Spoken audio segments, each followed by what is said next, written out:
Mga lodi, panuorin kung paano magtubog ng two-tone.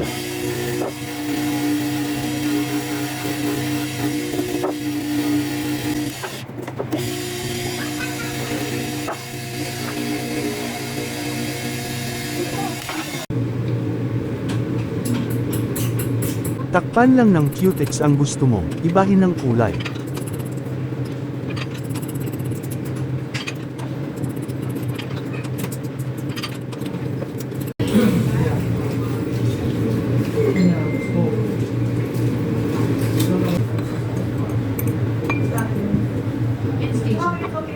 At isa lang sa solution gamit ang converter.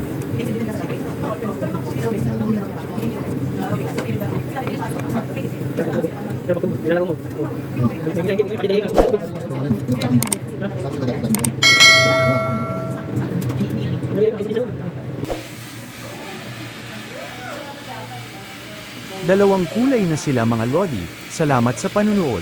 Follow for more video.